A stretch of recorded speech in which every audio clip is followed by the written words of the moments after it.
मंदिरों के लिए मोदी जी दिखाओ साहब, दिखाओ सर, देख लो भगत ये कितने आवत कौन रहता है, आपको जाके कहीं भी आप नए लोग तो कहते हैं कि भैया मोदी जी रोड पे के लिए कर रहे हैं, रोडें बनवाए हैं, बहुत चमक रही हैं रोडें, विकास बहुत है। कहाँ विकास है आपको विकास नहीं भैया। स्टार्ट।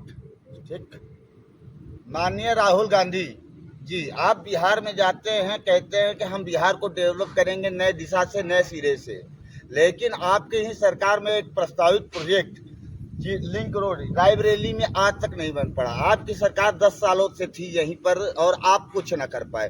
15 साल में मोदी जी की एनडीए की सरकार रही, अभी भी ये प्रोजेक्ट अभी तक पूरा नहीं हो पाया है। आप देखिए कैसे ये पूरी रोड बिखरी पड़ी है। आम जनमानस, ये बगल में शारदा नहर है जो कि एक रोड बनाई गई थी, परिकल्पना किया गया था कि बाहर पूरी रायबरेली की जो भीड़ एरिया होती है इससे कन्वर्ट करके बाहर इलाहाबाद की ओर निकाला जाएगा, लेकिन ये आज तक पूरा नहीं हो पाया।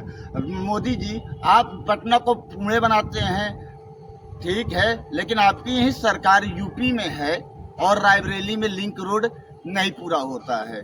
आप बात करते हैं विकास की, आप बात करते हैं जातीय जनगणना की, आप बात करते हैं सब लोग सब कुछ की, लेकिन ये विकास का मुद्दा हमारे कहीं लगता है कि जैसे धर्म में, जाति में तो बिखर सा गया है। हम लोग आज तक यही नहीं समझ पाए कि हमारे देश के नेता केवल हम लोगों को धर्म और जाति में क्यों बांट के रखना चाहते हैं। विकास के मुद्दे पे कोई क्यों नहीं बात करना चाहता है। बिहार के बिहारियों को गाली दिया जाता है लोग, लेकिन बात नहीं कर पाते। हम राज ठाकरे के गोदी में खेलते हैं, हम उद्धव ठाकरे के गोदी में खेला करते हैं। बिहार के लोग एक जातीय समीकरण में उलझ के रह जाते हैं, बिहार के लोग एक बातों में उलझ के रह जाते हैं, धर्म में उलझ के रह जाते हैं, लेकिन उनको वास्तविकता को ये पता ही नहीं होता कि हमारे देश के नेता हमें बरगला रहे हैं, हमें झूठा बुला रहे हैं। कुछ शब्द, कुछ चुनिंदा लाइनें मैं आप लोगों के लिए लिख कर लाया हूं जो कि मैं बोलना चाहता हूं। कृपया ध्यान से सुनिएगा, अगर पसंद आए तो लाइक कीजिएगा, शेयर कीजिएगा, कमेंट कीजिएगा। तो मैं कुछ आपके लिए बोलता हूं, बिहार के लिए कुछ शब्द लिखा हुआ हूं और मैंने लिखा है और आज मैं बोलता हूं। मेरे दिल में भरा था वही मैंने लिखा है, वही।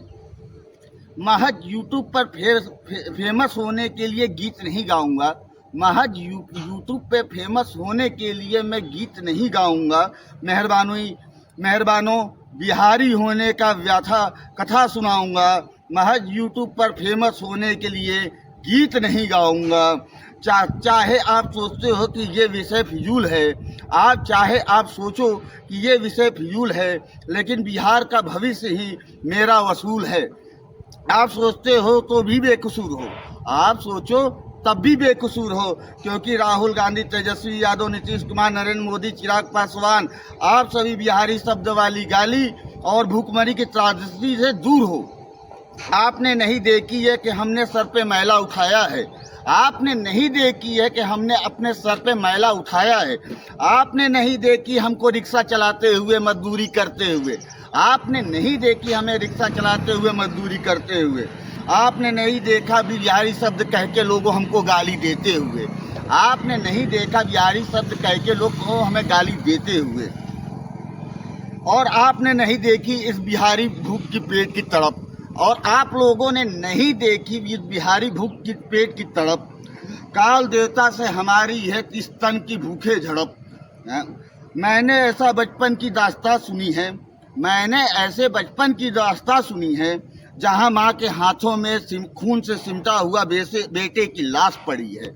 मैंने ऐसे ही बचपन की दास्तां सुनी है जहां एक माँ के हाथों से खून से सने अपने बेटे की लाश पड़ी है।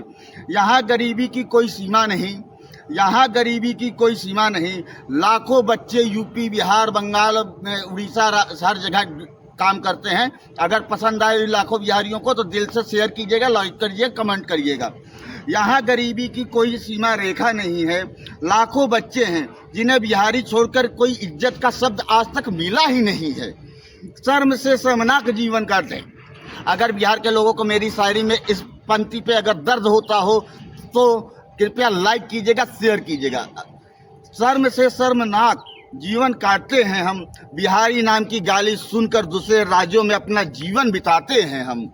अपने ही देश में जैसे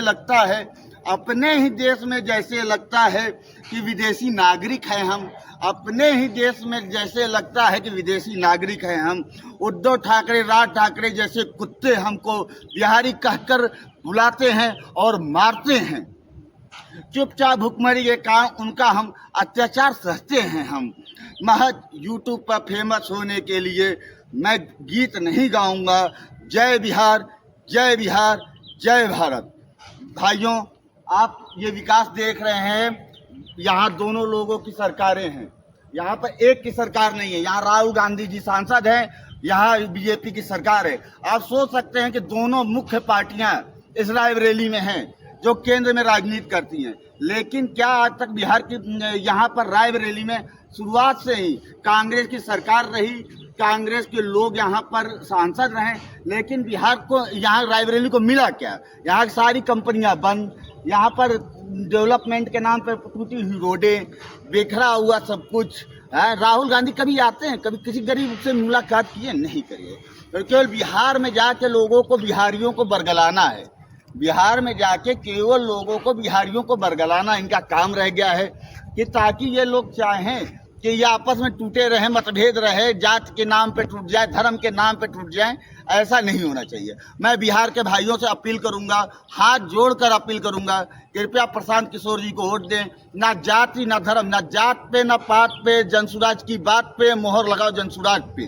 जय हिंद, जय भारत, जय बिहार। माननीय राहुल गांधी जी, अभी मैंने आपको विकास की घटना दिखाई लिंक रोड की। अब मैं विकास की घटना दिखाऊंगा अभय दाता मंदिर का सीन। यहाँ पर आप लोग अभय दाता मंदिर पे, भगवान पे तो राजनीति बहुत होती है। लोग, कोई धार्मिक बातें होती हैं, कुछ कांवड़ यात्रियों पे बातें होती हैं, लेकिन जहाँ तक मुझे रियलिटी दिखाई देती है, कोई भी देश, कोई भी नेता मंदिर के नाम पे केवल वोट बैंक की राजनीति होती है। आप अभय दाता मंदिर रायबरेली आने के लिए आपको यहाँ से ITI मोड़ से, रायबरेली से यहाँ तक आने में पूरी रोडें टूटी हुई हैं, जो कि सरकारें ध्यान नहीं दे पा रही है। अब बगल में दिखाते हैं आपको भवानी पेपर मिल, जो कि खराब देख लियो है। ये भवानी पेपर मिल वही भवानी पेपर मिल है जो कि बंद हो गई थी सोनिया गांधी जी की सरकार में। लाखों मजदूर लोग विस्थापित हो गए थे यहाँ से। लोगों के पास खाने को रोजी रोजगार कुछ नहीं थी, उनको कंपनी ने पैसे भी नहीं दिए थे। आपका यही विकास है, और यही विकास की परिकल्पना राहुल गांधी बहुत दिनों से करते आए हैं। उन मजदूरों से आज तक राहुल गांधी मिलने भी नहीं है। उन मजदूरों में 80% बिहार के लोग थे, बिहारी थे, जिनको पेट पे लात मार के यहाँ से खेत दिया गया। राहुल गांधी क्या आएंगे उनसे मिलने आए? कभी नहीं मिलने आए। क्या सोनिया गांधी मिलने आए? कभी नहीं मिलने आए। क्या नरेंद्र मोदी जी आए? नहीं आए मिलने। क्यों? क्योंकि वो मजदूर थे। आप लोग राजा हैं, आप लोग जीत जाते हैं तो अपने आप को लोकतंत्र में राजा समझते हैं। ये भूल जाते हैं कि जनता ही लोकतंत्र की ओरिजिनल मालिक जनता ही है। आइए थोड़ा चाचा से बात करते। और चाचा, कैसी है रोड रायबरेली की? अरे बहुत खराब है तो नहीं, ये सरकार तो कहती है कि हम भक्तों के लिए बहुत कुछ करते हैं, मंदिरों के लिए। मोदी जी दिखाओ साहब, का दिखाओ सर, देख लो भगत ये कितने आओ तो कौन रास्ता देखो जाके कहीं भी। आप नए लोग तो कहते हैं कि भैया मोदी जी रोड पे के लिए कर रहे हैं, रोडें बनवाए हैं, बहुत चमक रही हैं रोडें, विकास बहुत है। क्या विकास है? देखो पहले विकास नहीं भैया, देख लीजिए मोदी जी, ये बातें मैं नहीं कह रहा, ये सनातन के साधु संत ही आपका विरोध कर रहे हैं रोड के नाम पे। रायबरेली में पूछो देखो रास्ता का, आगे चल के अभी हम आपको रास्ता भी दिखाएंगे कि रास्ता कैसी है। ये मेरा वक्तव्य नहीं, साधु संतों को भी दुख है कि यहाँ पर रोडें अच्छी होनी चाहिए। यहाँ के धार्मिक लोग आते हैं, संगठन के लोग आते हैं, यहाँ पूजा पाठ करते हैं। रोज शुक्रवार शनिवार को लाखों में भीड़ इकट्ठा होती है, लाखों में लोग इकट्ठा होते हैं। क्या लेकिन रोडें यहाँ की अभी तक एक भी रोडें ना बन के तैयार हो पाई। शर्म आनी चाहिए अपने आप को हिंदूवादी सरकार कहते हुए। मुझे तो शर्म आती है मोदी जी, आप जब सनातन धर्म की बात करते हैं, आप धर्म की बात करते हैं, आप हिंदू धर्म की बात करते हैं, आप कांवड़ यात्रा में बात करते हैं। योगी जी, आप गोरखपुर के मठ के मठाधीश हैं, लेकिन रायबरेली के मंदिर, हनुमान जी की मंदिर को के लिए आपने 1% रोडें नहीं सही करा पाई। शर्म आती है हमें आपको उत्तर प्रदेश का मुख्यमंत्री कहते हुए। नाथ जी, यही वो रोड है जो की जाती है अभय दाता मंदिर। यहाँ पर लाखों श्रद्धालु हर शनिवार मंगलवार को आते हैं रोड पे मंदिर में दर्शन करने के लिए। और इस रोडों की हालत ये है कि इस पे टेम्पू आए तो पलट जाए। अगर महिलाएं प्रेग्नेंट हो ना राहुल जी, योगी जी, तो उनका डिलीवरी इसी रोड पे हो जाए। ऐसी आपकी सड़कें हैं इस रोड की। आप क्या बात करते हैं? कौन सा सनातन धर्म की बात करते हैं? कौन से हिंदू धर्म की लोग बात करते हैं? उसी कौन सा आगे चल के पूरी पीढ़ी की जनसंख्या की आबादी वाला गांव है बालापुर, जहां पिछड़ा दलित अल्पसंख्यक रहता है, उनका गांव है पूरा बसा हुआ। किस बात करते हैं? कौन सी जाति, कौन सा विकास, कौन सी रोड, कौन सी नाली, कौन भाई आगे चलते हैं थोड़ा, अब दिखाते हैं कि कितनी अच्छी यहीं पर भगवान की मंदिर है।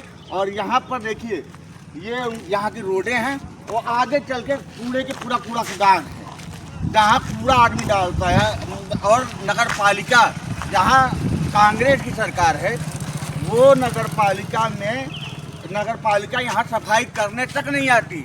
हम लोगों ने एक दलित को, एक पिछड़े को नगर पालिका अध्यक्ष बनाया, सतमोहन लाल सोनकर, पिछड़ा दलित हैं, लेकिन उन्होंने अभी तक यहाँ की सफाई नहीं करवा पाए।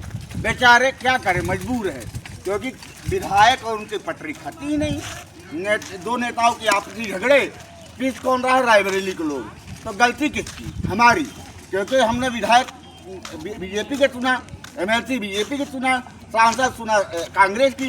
इन दोनों की मिली भगत के कारण हमारा विकास पीछे रह जाता है। और हम बिहार को डेवलप करने की बात करते हैं कि हम बिहार को डेवलप करेंगे। यार पहले अपना राज्य डेवलप करो, अपना गृह जिला डेवलप करो ना यार, उसके बाद बिहार को डेवलप करिएगा। आज इधर क्यों देखिए कितना चल, कितनी गंदगी। यहाँ पर जो आए वो मंदिर देखने से पहले कहेगा कि ये तो कीचड़ खाना में हम आ गए भाई।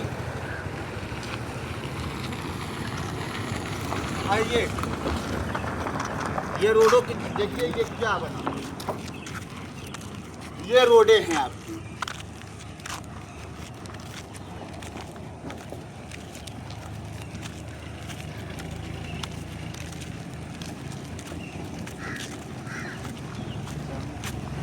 यहाँ बात की होती है धर्म की, यहाँ बात की होती है जाति की, और यहाँ बात की होती है लोगों की। लेकिन यहाँ बात नहीं होती तो केवल विकास की, यहाँ बात नहीं होती तो केवल लोगों की भूख की, यहाँ बात नहीं होती तो रोजगार की।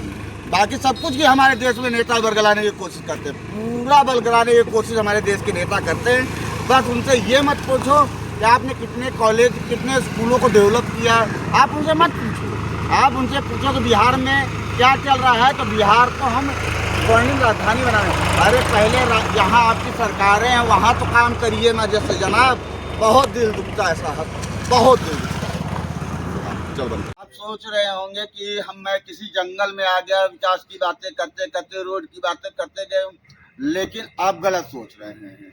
मैं किसी जंगल में नहीं हूँ, मैं उस जगह हूँ आज जहाँ पर रायबरेली को स्वर्ग के रूप में देखा जाता था। ये है रायबरेली का स्वर्ग कहा जाता था पहले। इससे बढ़िया कॉलोनी कहीं थी नहीं रायबरेली में। जी हाँ, मैं बात करता हूँ ITI की, इंडियन टेलीफोन इंडस्ट्रीज। जहाँ मैं खड़ा हूँ ये इंडियन टेलीफोन इंडस्ट्रीज का जगह है। माननीय राहुल गांधी की मम्मी माताश्री, पूजनीय माताश्री, बवाल हो जाता है आजकल। माताश्री मम्मी कहने पे भी लोग, राजनीति वाले लोग घुसेड़ देते हैं। पूजनीय माताश्री जी जब यहाँ के सांसद थी तब ये ITI बंद हो गया था। चाहते राहुल गांधी या पूजनीय माता जी, राजमाता जी, कुछ भी हम मैं कह लूँ, राजमाता कह लूँ, पूजनीय माता कह लूँ, कुछ भी कह लूँ, तो चाहती तो इस ITI में ऑर्डिनेंस फैक्ट्री या रक्षा मंत्रालय या कोई भी प्रोजेक्ट या कुछ भी रेलवे, क्योंकि वो कांग्रेस की सर्वे सर्वा थी, उनका हिस्सा चलती थी। लेकिन उन्होंने ITI के ऊपर, डेवलपमेंट के ऊपर कोई ध्यान ना दिया। उन्होंने इसको बंद करके लोगों को गुजारिश देना ज़्यादा उचित समझा, ना कि यहाँ पर कोई काम लाने के बावजूद। बात करती हैं विकास की। और मोदी जी आप इस बात से खुश मत होइए, मोदी जी आप इस बात से खुश मत होइए कि आपने बहुत कुछ किया है। अगर आप भी चाह रहे होते रायबरेली का विकास, तो शायद रायबरेली के या इंडियन टेलीफोन इंडस्ट्री इसमें भी कुछ खोल सकते थे आप। लेकिन आपको तो खोलना है मोदी जी गुजरात में, आपको बिहार और यूपी के लोग को जातीय में, धर्म में तोड़ना है। और माननीय अखिलेश यादव जी PDA की बात करने वाले, कभी डेवलपमेंट की भी बात कर लिया करो यार। आया करो, कभी इस जगह गुजरा करो यार, कहीं इस जगह भ्रमण तो करो यार। आओ तो देखो रायबरेली कचरा बना दिए हो तुम सब ने जाति धर्म के नाम पे। डेवलप क्या इतना सुंदर रायबरेली था, इतना डेवलप रायबरेली था, उसको तुम लोगों ने कचरा बना डाला है धर के यार। हाँ, और यहाँ पर इसके कसूरवार दोनों पार्टियां हैं, इस कचरे के जिम्मेदार दोनों पार्टियां हैं, बीजेपी भी है कांग्रेस भी है। कांग्रेस कुछ ज्यादा है क्योंकि उनकी सरकार यहाँ पर सबसे ज्यादा कांग्रेस जीती है, सबसे ज्यादा कांग्रेस के यहाँ प्रधानमंत्री यहाँ से जीते हैं, इसलिए सबसे ज्यादा कसूरवार कांग्रेस है और बीजेपी तो कसूरवार है। एक योगी आदित्यनाथ और अखिलेश यादव जैसे लोग जीतते हैं तो सफाई को सफाई बना देते हैं। ठीक, योगी आदित्यनाथ मुख्यमंत्री अगर जीतते हैं, योगी आदित्यनाथ मुख्यमंत्री जी जीतते हैं तो गोरखपुर को गोरखपुर बना देते हैं। एक विधायक अगर मुख्यमंत्री बनता है तो अपने गांव को शहर से मतलब एक स्मार्ट सिटी जिसे बोलते हैं, स्मार्ट सिटी बना सकता है। तो आपकी हमारे यहाँ के तो भैया इतने प्रधानमंत्री रह चुके हैं, आप लोगों ने रायबरेली के लिए कुछ नहीं। हाँ किया, माननीय इंदिरा गांधी थी तब रायबरेली में उन्होंने दो इंडस्ट्रियल एरिया बनाए थे। उसके बाद जब वो मर गई तो राजीव गांधी ने थोड़ा सा काम किया, उनको मरने के बाद सोनिया गांधी केवल और राहुल गांधी यहाँ केवल वोट बैंक की पॉलिटिक्स करने आते हैं। कहते हैं रायबरेली के भाइयों समझदार हैं वो, आपने मुझको, अरे रायबरेली के लोग समझदार नहीं हैं, केवल स्टारडम वर्सेस रियलिटी पे वो नहीं गए हैं, क्योंकि आप यहाँ के स्टार हैं। ये स्टार का भ्रम टूटेगा। राहुल गांधी आप किसी दिन यहाँ पर हारेंगे, या तो आप लोगों से मिलना शुरू कर दीजिए, जनता से मिलना शुरू कर दीजिए। और योगी आदित्यनाथ मैं आपसे यही कहना चाहता हूँ भाजपा से कि आप लोग फिलहाल धर्म की राजनीति कर, धर्म तो अपनी जगह सही है, विकास की भी राजनीति होती है। एक हाथ में झंडा हो, एक हाथ में विकास हो। जय बिहार, जय भारत। कृपया लोग लाइक करें, सब्सक्राइब करें। धन्यवाद, बहुत बहुत शुक्रिया, बहुत बहुत शुक्रिया।